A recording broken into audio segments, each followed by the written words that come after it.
Bem com vocês, muito tempo que a gente não se vê, né?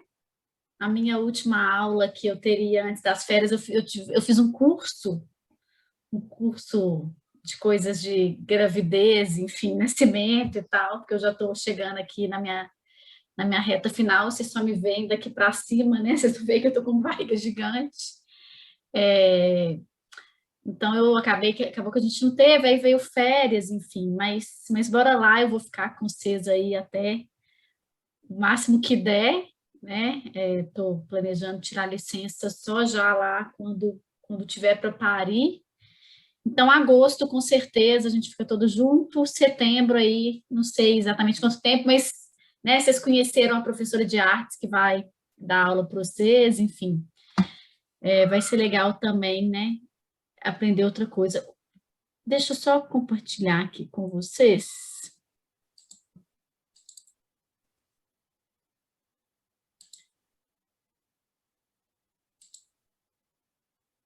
A gente entra de férias e esquece como é que as coisas funcionam. Eu, pelo menos, sou assim. Eu entro de férias e esqueço tudo. Assim, minha cabeça parece que reseta e demora um pouco a pegar no tranco, mas eu compartilhei aqui.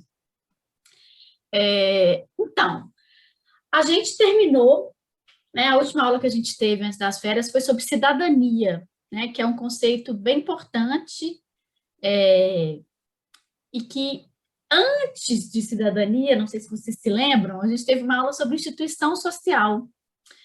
Qual que é a ideia agora? Agora a gente vai começar a trabalhar as instituições sociais e tentar ir aplicando esse conceito de cidadania mais praticamente, assim. Então, a gente vai trabalhar hoje família, depois escola e depois política, instituição política. Então, eu acho que a gente vai conseguir aplicar bem aí o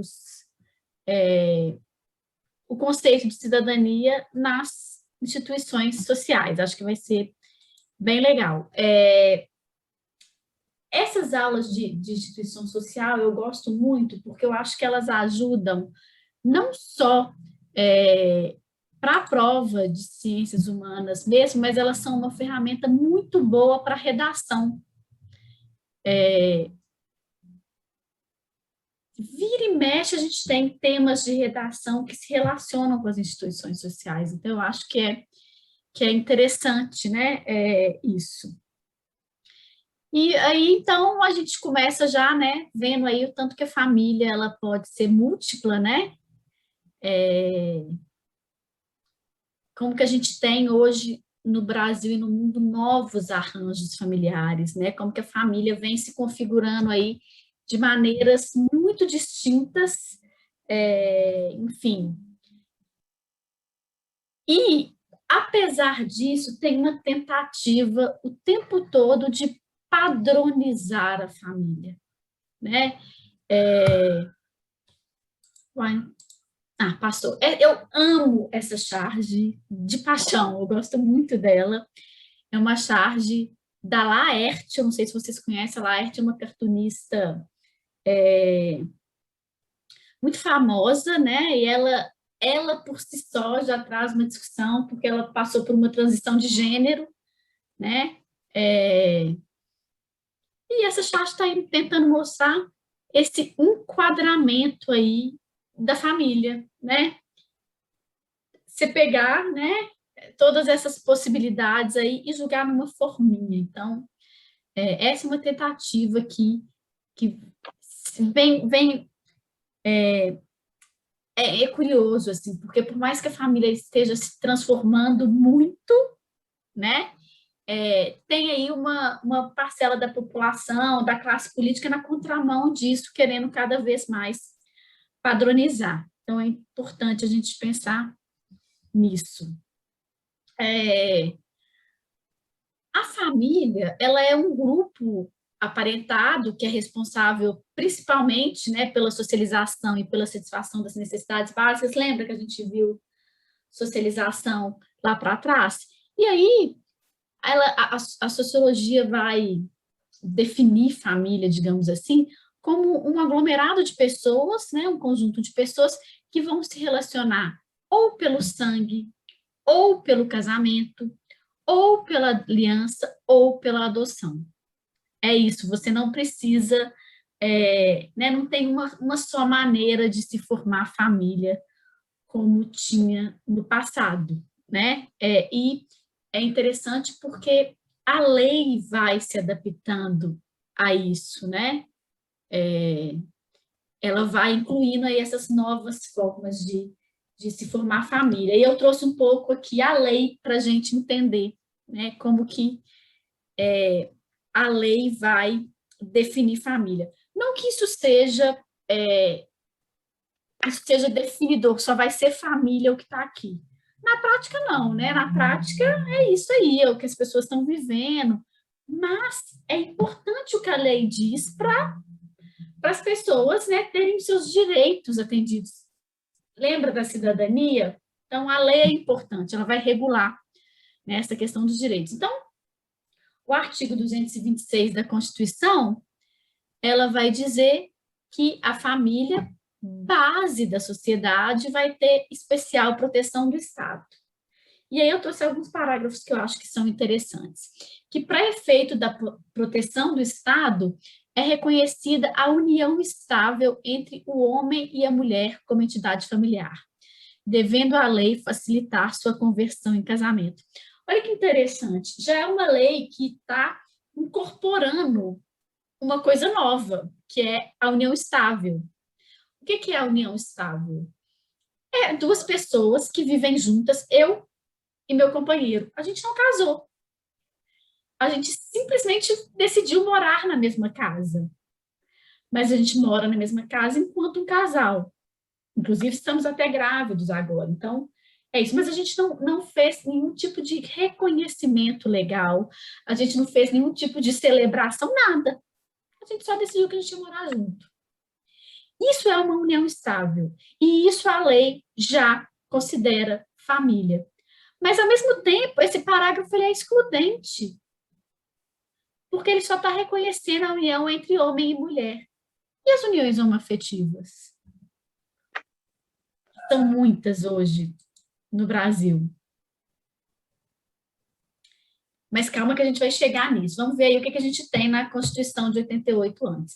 Aí depois vem, entende-se também como entidade familiar a comunidade formada por qualquer dos pais e seus descendentes.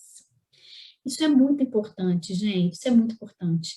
Porque parece óbvio, né? É isso. Ou a mãe e os filhos, ou o pai e os filhos é considerado família, mas há pouco tempo atrás teve uma votação no Congresso querendo dizer que família pressupõe pai e mãe. Então, imagina, uma mãe solteira ou uma mãe viúva, um pai solteiro ou um pai viúvo. Hoje o termo que a gente usa mais é mãe solo, né? Ou um pai solo ou viúvo não seriam considerados família, né? Ainda bem que rolou uma lucidez e isso não foi levado adiante, mas é importante. E esse parágrafo 5º, ele é extremamente importante. Ele diz: os direitos e deveres referentes à sociedade conjugal são exercidos igualmente pelo homem e pela mulher. Mas, gente, como a gente já, né, imagino que todo mundo aí pensou, não precisa só ser mulher, né? Acho que os homens também sabem disso. A prática, a teoria e a prática são muito diferentes, né? A mulher, em geral, ela está muito mais sobrecarregada pelos direitos e deveres aí, né, do que o homem, né? Só para vocês terem uma ideia, olha que louco, eu não sei, acho que eu não cheguei a comentar isso com vocês, não. Saiu uma pesquisa há pouco tempo, final do ano passado, se não me engano, que dizia sobre as publicações científicas. Então, era das universidades, né? Como que, se tivemos mais ou menos publicações científicas de professores universitários durante a pandemia. Sabe o que esse estudo observou? Que a publicação dos homens aumentou e a publicação das mulheres diminuiu. Por quê? Porque para o homem a pandemia significou mais tempo livre. Ele não tem que dar aula, né? Porque as aulas na universidade foram suspensas, então ele canalizou esse tempo para pesquisar e publicar. A mulher, apesar de não estar dando aula, ela assume as tarefas domésticas. ou porque ela está ficando mais em casa, ou porque a pessoa que trabalhava para ela não estava trabalhando mais, enfim, não importa. O fato é que ela pode até ter deixado de dar aula como homem, mas as tarefas domésticas cresceram muito, cuidar dos filhos, enfim. E a publicação dela diminuiu. Olha que doido, né? Então, é isso. Nesse caso, a teoria é bem diferente da prática, como acontece com muitas leis no Brasil. Mas, enfim, isso aqui é a Constituição de 88, que, apesar das lacunas, é uma Constituição bastante progressista. Vem aí, em 2011, o Supremo Tribunal, ele julgou uma ação direta. O que é uma ação direta? Alguém entrou com um processo que foi andando e chegou até o Supremo. E aí decidiu por equiparar a união homoafetiva à união estável, garantindo assim todos os direitos conferidos pela Constituição e demais leis pertinentes à união entre pessoas do mesmo sexo, desde que, por óbvio, cumpram os requisitos estipulados por lei na união estável. Então, lembra aqui do parágrafo 2, desculpa, do parágrafo 3, prefeito é reconhecido na união estável? Aqui, gente, isso foi estendido para casais homoafetivos. Por que isso é importante? Porque a gente começou a ter casos de casais que viveram uma vida toda juntos, que construíram uma vida toda juntos. E aí, quando um dos cônjuges morria, a herança ia para o irmão, não ia para o companheiro. Porque aquela união de pessoas do mesmo sexo não era considerada casamento. Ou por outros motivos que parecem besta, mas o companheiro, né, ou a companheira, se for um casal de mulheres, poder ser, como é que chama isso? Dependente do plano de saúde. Então, é isso, gente. São coisas que fazem muita diferença. Então, o que a lei considera família é bem importante. E aí tem lá, né, na lei da união estável, o que precisa ter para ser considerado uma união estável, né? Não é? Quando é engraçado que às vezes eu estou dando essa aula e aí os alunos ficam super preocupados se eles, né, nem moram com as namoradas, né, o casal nem mora junto, mas se vai ser considerado união estável, enfim. Tem toda né, uma lista aí de coisas que precisam acontecer para ser de fato considerado união estável. A família, ela é super importante, né? Ela é considerada básica universal. O que isso significa? Dela depende a existência da sociedade. Por isso é básica e universal, porque a gente encontra ela em todas as sociedades humanas, mesmo que de maneiras diferentes. Como assim que dela depende a existência da sociedade? A família cumpre funções que são primordiais. Ela pode até deixar de existir, mas as funções que são cumpridas por ela vão ter que ser assumidas por alguma outra instituição. E daqui a pouco eu vou falar dessas funções. Antes de só falar dos tipos de família que são diferentes, né? Ninguém precisa decorar isso aqui, só para dizer mesmo dessa diversidade da família que a gente tem, né? Mas que em alguns lugares a gente pode escolher o cônjuge livremente, em outros não. Em outros existem limites, né? Então, a exogamia é quando as pessoas se casam e elas pertencem a grupos distintos, né?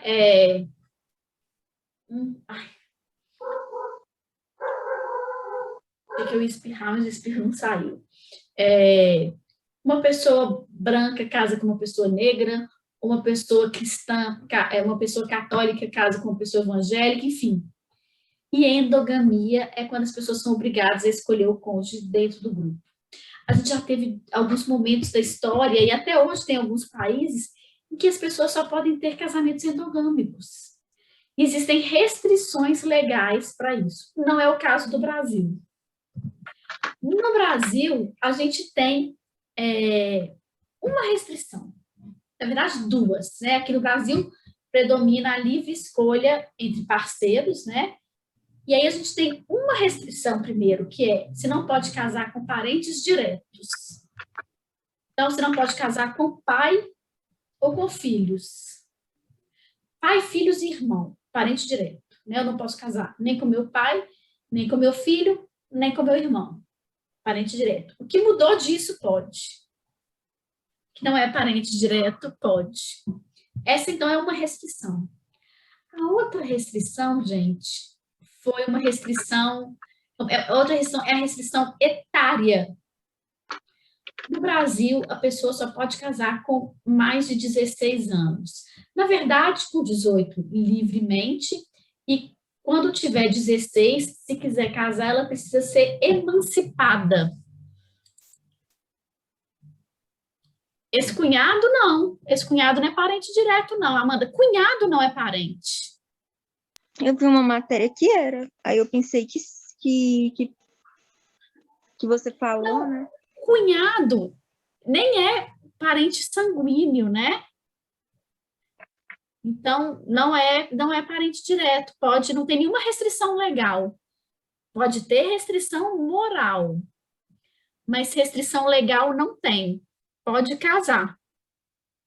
Inclusive, nem precisa ser esse cunhado, só sendo cunhado, se não casou com a irmã ou com o irmão, enfim, pode casar, não tem nenhuma restrição legal. A restrição é essa, assim. Eu fiquei agora na dúvida se avô e avó. Eu acho que avô e avó mas eu nem tenho certeza, mas na verdade é tão raro de acontecer por conta da idade, mas de resto, sobrinho pode, primo pode. Você pode casar com seu sobrinho, você pode casar com seu primo, isso não é parente legal. Você pode casar com seu tio. A gente tem aí, pode ter restrições morais, éticas, mas não é legal. Não tem restrição legal. Essa coisa da idade, então, quem tem 16 anos pode se emancipar e casar. Mas olha que curioso. Olha o texto que estava na Constituição.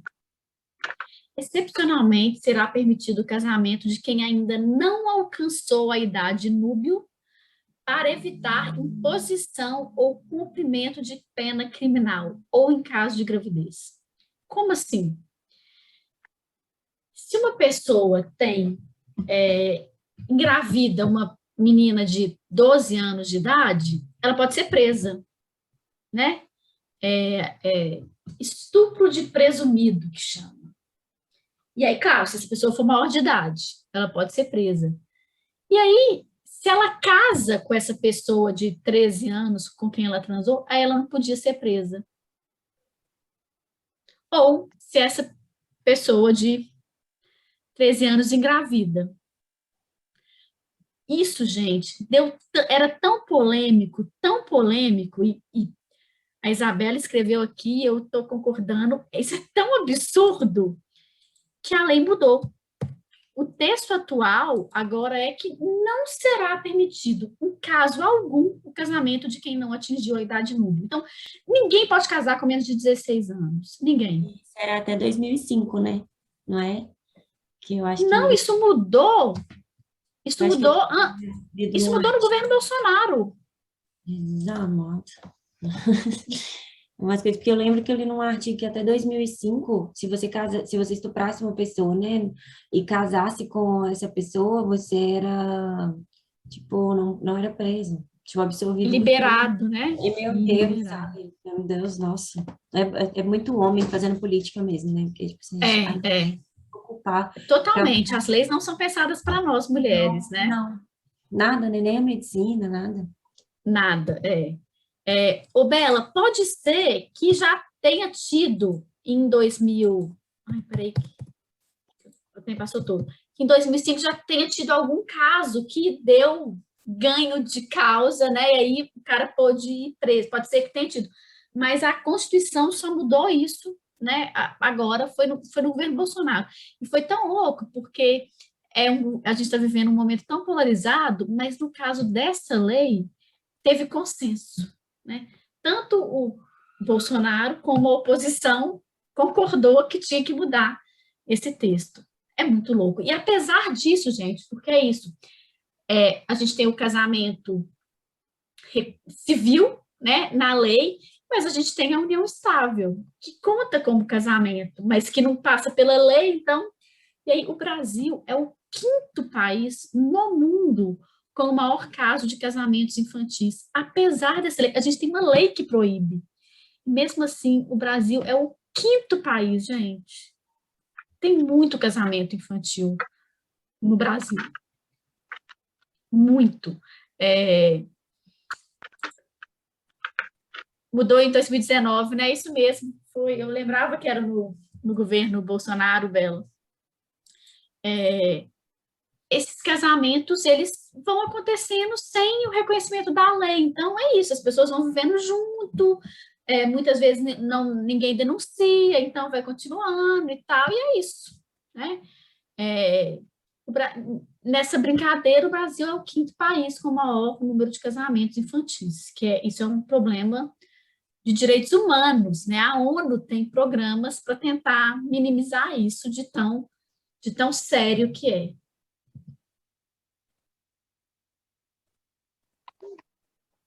Embora para nós brasileiros, né, esse casamento aí livre e baseado no amor seja, né, a forma mais natural, ela não é aceita universalmente. Tem países em que o casamento não acontece baseado nisso. Na Índia, gente, que é o campeão de casamentos infantis, a Índia é o país onde mais acontecem casamentos infantis. E quando eu falo infantil, só uma das partes é criança, né? Em geral, a mulher é criança. O homem, em geral, é mais velho. Então, não é que estão casando duas crianças, não. Está casando uma criança com um adulto. E aí o casamento não acontece por amor, né? São casamentos arranjados, né? Nossa, a gente na Índia tem casos bizarros, assim, casos bizarros, né? De crianças com 8 anos de idade que casam e que morrem na noite de núpcias, porque o corpo não tem estrutura, né, para dar conta do que é exigido numa noite de núpcias, enfim. Mas é isso, até no Brasil o casamento por amor é uma coisa recente, né? No passado, historicamente, os casamentos eles eram arranjados, né? Era uma coisa meio de... Primeiro que você não tinha tantas relações, né? Porque ficava todo mundo restrito, a gente não se movia tanto como a gente se move hoje, né? Então, você vai crescer ali perto das mesmas pessoas sempre. E segundo também, porque casamentos arranjados eram interessantes para manter a riqueza ali dentro, para manter a linhagem ali dentro. Dando um exemplo extremo, mas só para vocês entenderem, os casamentos reais, né? Os casamentos aí das realezas, eles são arranjados exatamente por causa disso, para manter ali a linhagem real, né? Enfim, então, os casamentos, essa escolha livre por amor, enfim, nem precisa ser por amor, né? Nem todo mundo casa por amor, mas enfim, esse casamento, né, desse jeito. A Amanda está perguntando, na Índia o casamento é arranjado ou estupro é algo irreal na cultura deles? Boa pergunta, Amanda. Não sei como é que fica essa coisa do estupro. Eu tenho um grande amigo indiano, mesmo assim, muito, muito amigo, que veio morar no Brasil, casou com uma brasileira, enfim, agora até nem mora mais aqui, mas é muito amigo, eu vou perguntar para ele. Porque é isso, esse casamento, o casamento arranjado é super comum, e o casamento com crianças é super comum. Como é que fica essa ideia do estupro, né? Porque aqui no Brasil a gente tem essa lei aí do estupro presumido. Deixa eu até anotar aqui para eu não esquecer. Eu tenho um amigo indiano, só que ele só é de sangue, ele não morou na Índia, não. Ele é filho de indianos. Não, o meu amigo morou na Índia. Inclusive, quando ele mudou para o Brasil, o pai dele perguntou se ele queria que arranjasse uma esposa para ele. Que eu achei muito louco, porque a gente fica com... Eu, pelo menos, tinha um certo preconceito de que essas coisas, né? O meu amigo era estudado, enfim, conhecia o mundo inteiro, rico. Falei, essas coisas não acontecem. É cultura, gente. Né? A gente teve aí a nossa aula de cultura. Nossa, perguntei pro meu amigo se, tipo assim, ele falou que ele morou por 1 ano na Índia, mas quando ele era bem criança mesmo. Aí ele não lembra. Aí eu perguntei pra ele, mas seu pai falou que já teve, tipo, algum pretendente já tinha alguma coisa pra acontecer?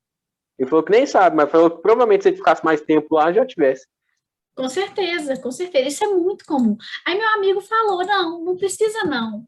Eu vou para o Brasil, vou ficar lá 1 ano. Se eu não conseguir uma esposa, você arruma para mim. Só que ele conseguiu. Enfim, ele começou a namorar, nem casou tão rápido, mas viu que não era preciso um casamento arranjado. Enfim, é isso. É muito comum e é muito doido, né? A gente Solteiro ele acha que não isso é coisa. morre. Oi? Solteiro ele não morre. Pois é, tem esse ponto. É, Enfim, falar um pouquinho rapidamente aqui. Eu estou passando rápido, gente, porque é muita coisa, mas, né, se vocês quiserem, vai me interrompendo aí, né, não tem problema nenhum. Mas eu vou falar aqui rapidamente das 5 funções das famílias. E aí é uma coisa importante, gente. Cada família não precisa cumprir as 5 funções. Não precisa. Todas as famílias juntas têm que cumprir, mas nem toda família precisa cumprir todas as funções. Por exemplo, a primeira função, que é a função biológica, que está relacionada à reprodução da espécie, né? É isso, aos nascimentos, a manter aí a humanidade. Nem toda família precisa cumprir isso. Hoje a gente tem vários casais que optam por não ter filhos. E aí, quando alguém vier com esse argumento contra o casamento homoafetivo, porque ele não gera filhos, você pode trocar. Porque a gente vai ver como que a gente tem casais heteronormativos, né, que decidem não ter filho. E, ao mesmo tempo, tem casal homoafetivos que têm filho, né? Vê aí, agora só se fala, né, daquela atriz Ananda Costa, que está grávida da Lanlan, não da Lanlan, estão grávidas juntas, né? Teve o Paulo Gustavo, que morreu, que foi pai. Então, cuidado, assim. E é isso, as famílias como um todo precisam cumprir, mas cada família não precisa cumprir, algumas não vão cumprir. Então, isso não é argumento para ir contra o casamento homoafetivo. Aí, a socialização, que é uma das mais importantes funções da família, né? A gente falou sobre a socialização, a gente teve uma aula sobre socialização. A socialização é preparar a criança para ingressar na sociedade, é ensinar ela a linguagem, ensinar ela o básico aí do comportamento para ela poder fazer parte da sociedade. Isso é função da família. A socialização primária, né, gente? Depois essa função vai para a escola, depois essa função vai para, né, os amigos, para o trabalho, mas o inicial, né, quando ela é uma criança ainda, é da família. Claro que quem não tem família vai ser socializado por um outro grupo, enfim, mas, em geral, essa função é cumprida pela família. Aí vem a função social. A função social, ela diz respeito ao papel que a família tem de determinar o status inicial do indivíduo. O que isso significa? Olha essa imagem aí. A gente tem a foto de 2 famílias, né? Então, a família em que a criança vai nascer, a de cima ou de baixo, ou as outras 1000 possibilidades que a gente tem aí de família, vai determinar qual que é o status inicial da vida dela. E isso, gente, vai impactar em toda a vida dela. Né? Vai impactar no tipo de acesso à saúde que ela vai ter, no acesso à educação que ela vai ter. E, claro, depois, com o correr da vida, as coisas podem mudar. Né? Mas isso faz toda a diferença, né? Naquela questão de privilégios mesmo, né? Uma coisa vai levando a outra. Você vai ter uma educação melhor, aí você vai ter contatos, aí você vai conseguir um trabalho melhor, enfim. Essa é a função social, é determinar o status inicial do indivíduo. e a função assistencial. Essa função, por exemplo, tem um monte de família que não cumpre, porque a função assistencial é que a família ela é responsável pela proteção física, econômica e psicológica dos seus membros.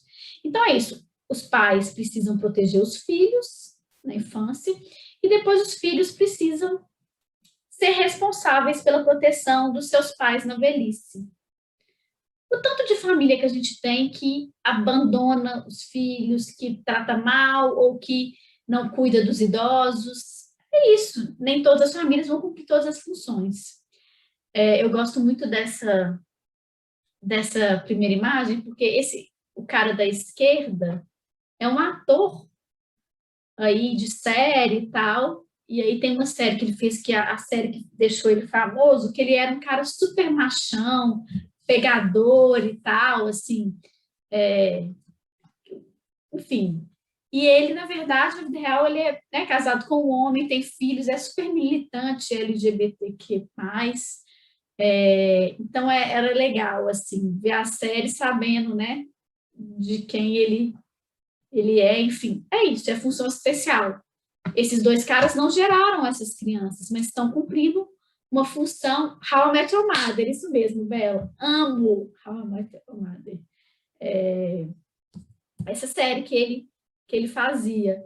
Então é isso, eles não cumpriram a função biológica, eles adotaram essas crianças, mas eles não cumpriram a função assistencial, que quem gerou essa criança não cumpriu. E aí, sem julgamento de valor, gente.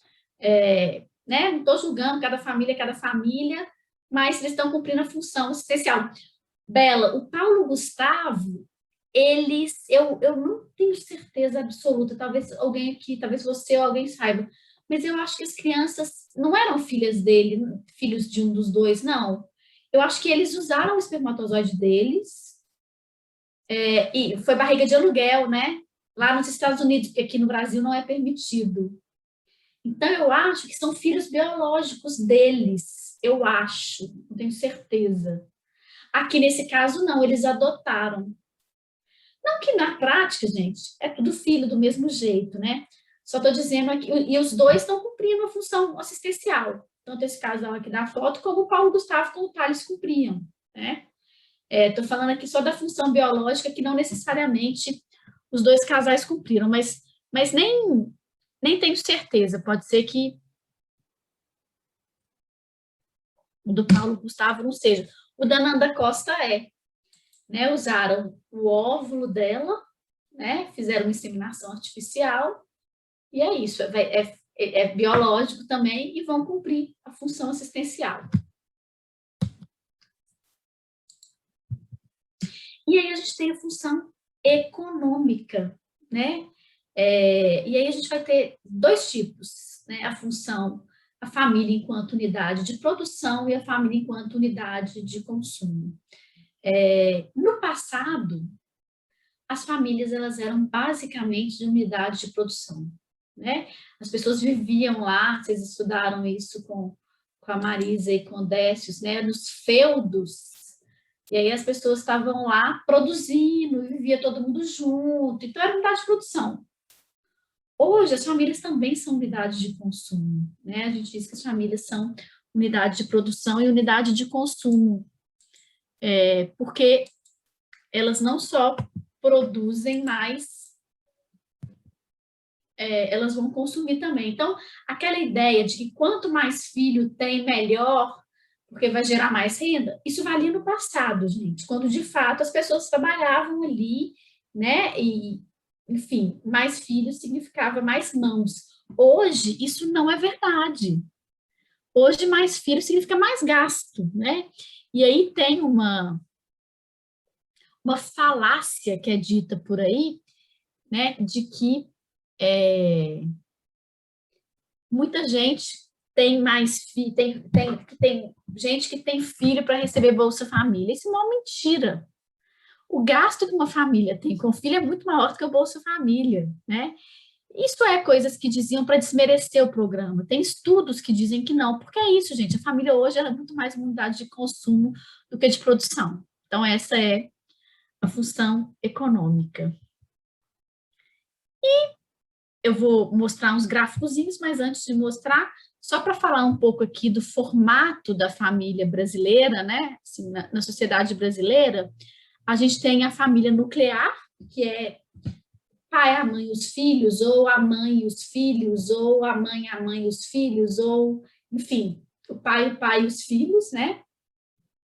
A gente tem aí essa família nuclear, que é o núcleo familiar mesmo, e ele vai interagir com a família consanguínea, que são os tios, os avós, enfim, tem esse convívio, né? Que é essa imagem aqui, né? Na primeira linha a gente tem os casais, na segunda linha a gente tem já os casais e seus filhos, os núcleos familiares, e embaixo a gente tem a família consanguínea, que é todo mundo. Porque o que acontece? No passado, a gente tinha essa coisa da família consanguínea tomando todas as decisões. Agora não, agora o núcleo familiar decide sobre a sua vida. Mas tem esse contato com a família mais extensa, né? O Brasil tem ainda essa tradição, né? Desse convívio familiar. E aí, vi um pouquinho aí da teoria sobre família. A gente tem 10 minutinhos só, mas eu acho que dá para a gente ver como é que isso na prática. Eu acho interessante a gente pensar, né, na prática como isso acontece. E aí eu trouxe algumas estatísticas aqui para a gente conversar sobre família. E aqui, essa primeira estatística aqui são sobre os arranjos domésticos no Brasil. O que é um arranjo doméstico? É como a família se organiza no domicílio, né? E aqui a gente tem os vários anos do censo aqui de 70, 80, 90, 2000, 2010. Não vou passar ano por ano, não. Vou pegar o início e ir para o fim, só para a gente ver como que era e como mudou.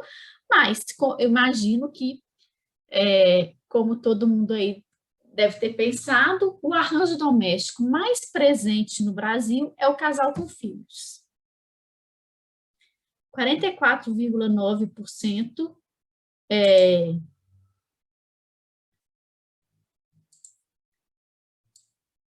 do que tentando aqui desenhar na tela. Ops, deixa eu ver se... Será que eu não vou conseguir? Não vou conseguir, gente. Não tenho essa capacidade.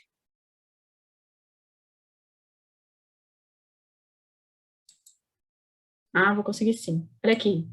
44,9% dos domicílios que a gente tem no Brasil são casal com filhos. Isso já foi maior. Olha só, era 57,6%. Por que caiu tanto? Porque a gente tem mais divórcio, e aí a gente tem mais mães solos, né? A gente tem mais pessoas que escolhem ter filhos sozinhas, a gente tem mais pessoas que têm filhos sozinhas sem ser uma escolha, enfim. Então, esse é o arranjo doméstico mais recorrente. Aí a gente tem, em segundo lugar, a gente vai ter aqui, ó, o casal sem filhos, tá vendo? As pessoas escolhem não ter filhos. Então, quando alguém usa esse argumento, porque casal gay não tem filho, mentira, o casal hétero também não tem. Cada vez está decidindo mais não ter. Olha aqui, a gente tem 9,2 era no passado, agora foi para 16,1. E cada vez mais está decidindo não ter. Eu digo isso porque eu sou dessa geração que está agora na reta final de poder ter filho, né? Eu estou fazendo 39, quer dizer, eu vou fazer 40, né? Minha filha vai nascer, um mês depois eu faço 40. E eu percebo como que as minhas amigas, muitas optaram por não ter filhos. Então, é isso, gente. As pessoas estão optando por não ter filho. Uma outra que cresceu muito são os casais monoparentais. Olha aqui, 12,7. O que é um casal monoparental? Um casal monoparental é que tem só um parente e filhos. Então, ou tem só pai, ou tem só a mãe e filhos. Um parente. Em geral, é só a mãe. A gente vai ver isso, que quando tem, né, um pai, ou só um parente, ou o pai ou a mãe, em geral é a mãe que fica com os filhos, né? Isso aumentou aí muito nos últimos tempos.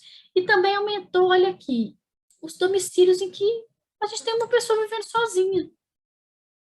Né? Isso, escolheu não casar, escolheu não ter filho, vive sozinho.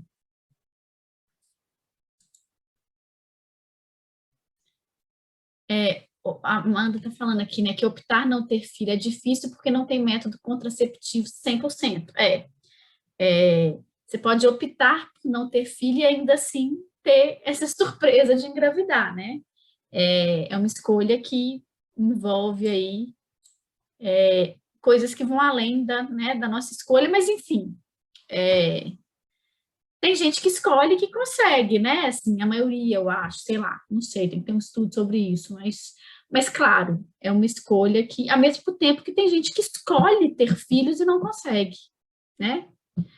Essa coisa de estar nessa idade, onde eu fui fazer um exame de sangue de manhã, encontrei com uma colega de colégio, ou seja, ela tem exatamente a minha idade, que está tentando engravidar e não consegue. Então, enfim, é isso. As duas escolhas, né, têm aí essas possibilidades de não acontecer.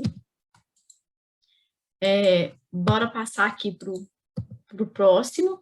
Esse gráfico aqui eu acho muito legal, gente, porque esse gráfico está mostrando aí sobre a união estável.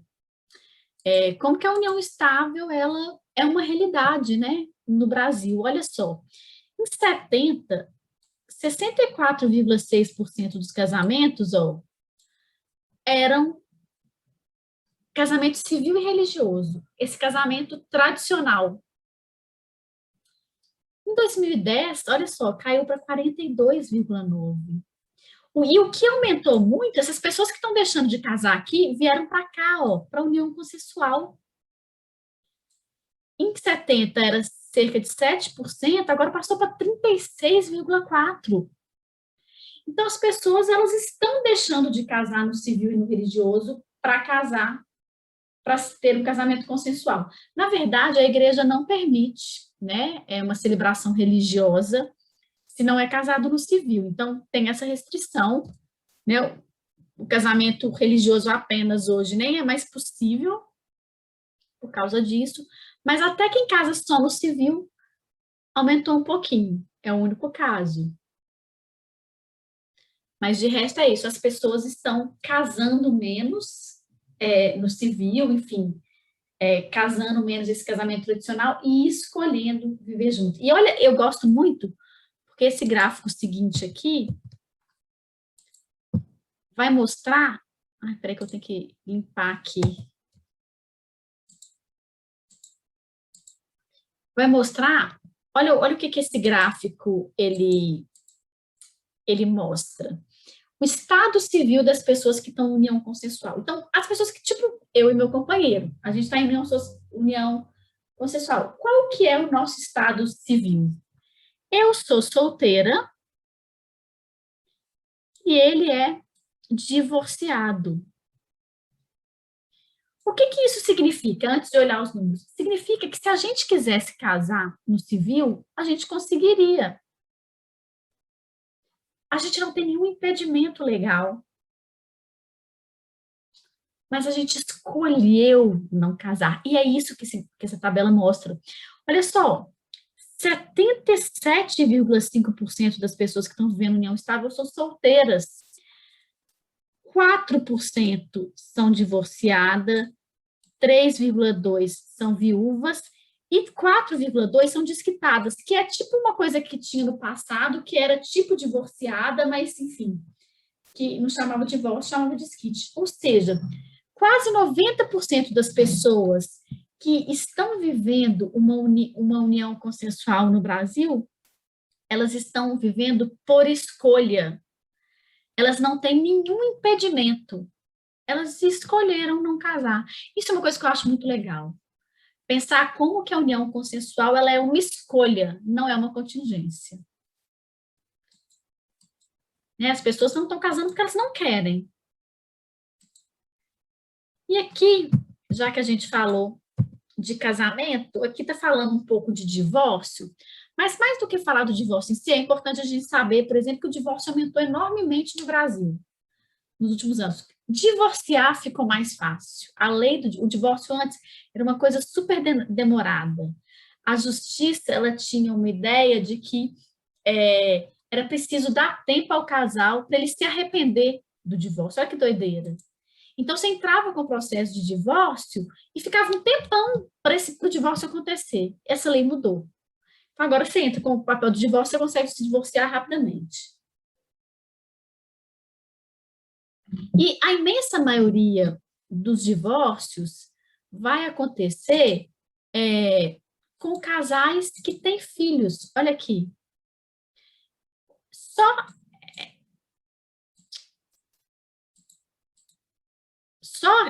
sem filhos é só isso aqui. De resto, 70% dos divórcios são de casais com filhos. E aí, o que eu quero mostrar é aqui embaixo. Quem fica com esses filhos? A mulher. Olha aqui. A mulher é o amarelo. Olha, é a mulher que fica com o filho. Esse pretinho aqui é o homem. Olha, isso aqui, gente, não aumenta. É uma parcela pequenininha desde sempre. Nossa, minha reta aqui foi péssima. O que está aumentando é a guarda compartilhada. Olha aqui, é isso aqui, ambos os cônjuges. Isso aqui tem aumentado, olha, era bem menor e aumentou. O que isso significa? Significa que os pais estão mais presentes. Que ótimo que os pais estão mais presentes. Isso é muito bom, né? Mas significa que as mulheres ainda têm essa atribuição.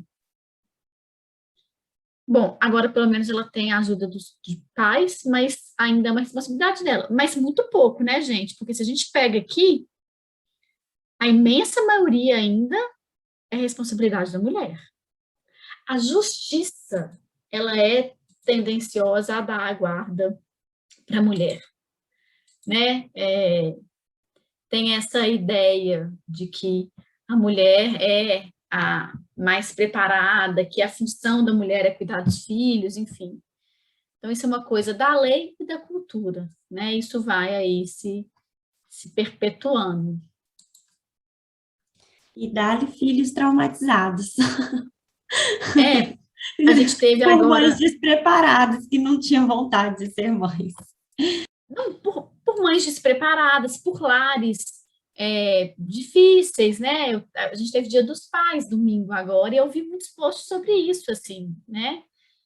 Parabéns para o pai que não é violento, que não abandonou o filho, que, enfim, que não é negligente, porque é isso, né? É imputada essa responsabilidade à mulher e muitas vezes as pessoas esquecem que o filho é do homem também, e aí, enfim, essa nossa sociedade aí patriarcal, né?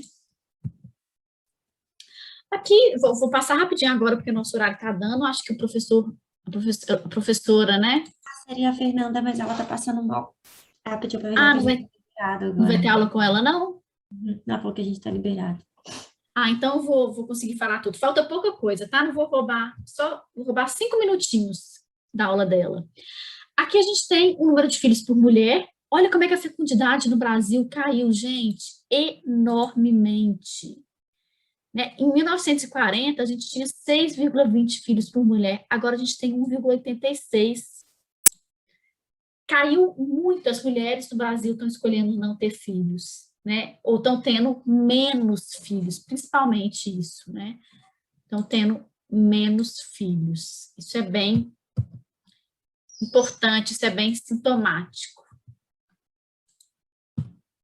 Aqui, só para mostrar uma coisa que eu acho interessante da gente ver, aqui embaixo, principalmente, que é a idade, isso é uma taxa que existe aí, né, que as pessoas estudam, que é a idade da mãe na ocasião do parto. 2007 e 2017, né, 10 anos aí de diferença. Olha como é que as mulheres estão adiando a maternidade. A imensa maioria das mulheres ainda tem filhos aqui, ó, com 20 e 29 anos. Mas olha como é que está crescendo aqui as mulheres com filhos, que decidem ter filhos com 30, 39 anos. O meu caso. até com 40 e mais está aumentando.